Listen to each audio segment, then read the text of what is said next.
It is October 10th, and I welcome you to the audio edition of St. Giles in the Word. Today we will read from Hebrews 9 and Proverbs 23 in the New International Version. We begin today in the New Testament. Now the first covenant had regulations for worship and also an earthly sanctuary. A tabernacle was set up in its first room where the lampstand and the table with its consecrated bread. This was called the holy place. Behind the second curtain was a room called the Most Holy Place, which had the golden altar of incense and the gold-covered Ark of the Covenant. This ark contained the gold jar of manna, Aaron's staff that had budded, and the stone tablets of the covenant. Above the ark were the cherubim of the glory, overshadowing the atonement cover, but we cannot discuss these things in detail now. When everything had been arranged like this, the priests entered regularly into the outer room to carry on their ministry. But only the high priest entered the inner room, and that only once a year, and never without blood, which he offered for himself and for the sins of the people had committed in ignorance. The Holy Spirit was showing by this that the way into the most holy place had not yet been disclosed as long as the first tabernacle was still functioning. This is an illustration for the present time, indicating that the gifts and sacrifices being offered were not able to clear the conscience of the worshiper. They are only a matter of food and drink and various ceremonial washings, external regulations applying until the time of the new order.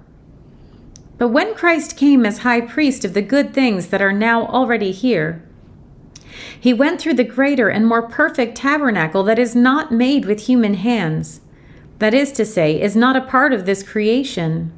He did not enter by means of the blood of goats and calves, but he entered the most holy place once and for all by his own blood, thus obtaining eternal redemption. The blood of goats and bulls and the ashes of a heifer, sprinkled on those who are ceremonially unclean, sanctify them so that they are outwardly clean. How much more then will the blood of Christ, who, through the eternal Spirit, offered himself unblemished to God, cleanse our consciences from acts that lead to death, so that we may serve the living God? For this reason, Christ is the mediator of a new covenant, that those who are called may receive the promised eternal inheritance, now that he has died as a ransom to set them free from the sins committed under the first covenant. In the case of a will, it is necessary to prove the death of the one who made it, because will is only in force when somebody has died. It never takes effect while the one who made it is living. That is why even the first covenant was not put into effect without blood. When Moses had proclaimed every command of the law to all the people, he took the blood of calves, together with water, scarlet wool, and branches of hyssop, and sprinkled the scroll and all the people. He said, This is the blood of the covenant which God has commanded you to keep. In the same way, he sprinkled with the blood both the tabernacle and everything used its ceremonies. In fact, the law requires that nearly everything be cleansed with blood, and without the shedding of blood there is no forgiveness.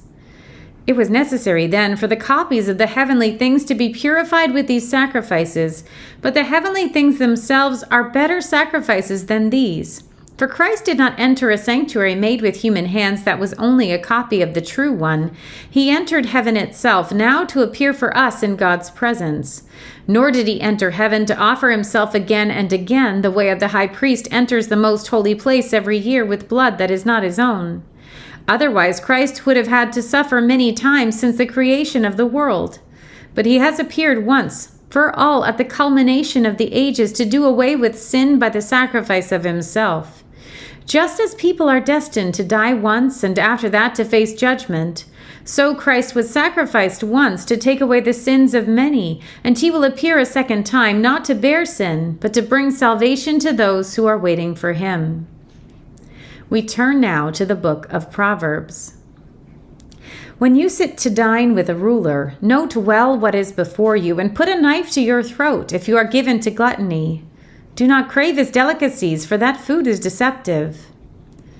Do not wear yourself out to get rich. Do not trust your own cleverness.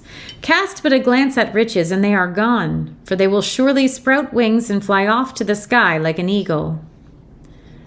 Do not eat the food of a begrudging host. Do not crave his delicacies, for he is the kind of person who is always thinking about the cost. Eat and drink, he says to you, but his heart is not with you. You will vomit up the little you have eaten, and will have wasted your compliments. Do not speak to fools, for they will scorn your prudent words. Do not move to an ancient boundary stone or encroach on the fields of the fatherless, for their defender is strong. He will take up their case against you.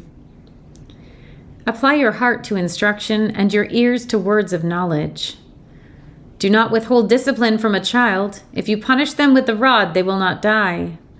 Punish them with the rod and save them from death. My son, if your heart is wise, then my heart will be glad indeed.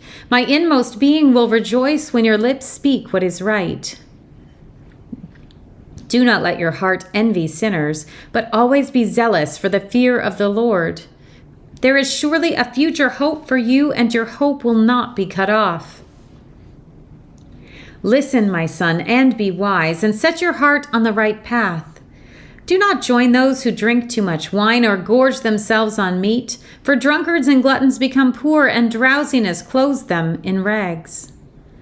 Listen to your father, who gave you life, and do not despise your mother when she is old. Buy the truth and do not sell it. Wisdom, instruction, and insight as well. The father of a righteous child has great joy. A man who fathers a wise son rejoices in him. May your father and mother rejoice. May she who gave you birth be joyful. My son, give me your heart, and let your eyes delight in my ways. For an adulterous woman is a deep pit, and a wayward wife is a narrow well. Like a bandit, she lies in wait and multiplies the unfaithful among men. Who has woe? Who has sorrow? Who has strife? Who has compliments? Who has needless bruises? Who has bloodshot eyes? Those who linger over wine, who go to sample bowls of mixed wine? Do not gaze at wine when it is red, when it sparkles in the cup, when it goes down smoothly. In the end, it bites like a snake and poisons like a viper. Your eyes will see strange sights, and your mind will imagine confusing things. You will be like one sleeping on the high seas, lying on top of the rigging. They hit me, you will say, but I'm not hurt. They beat me, but I don't feel it. When will I wake up so I can find another drink? Here ends our reading for today.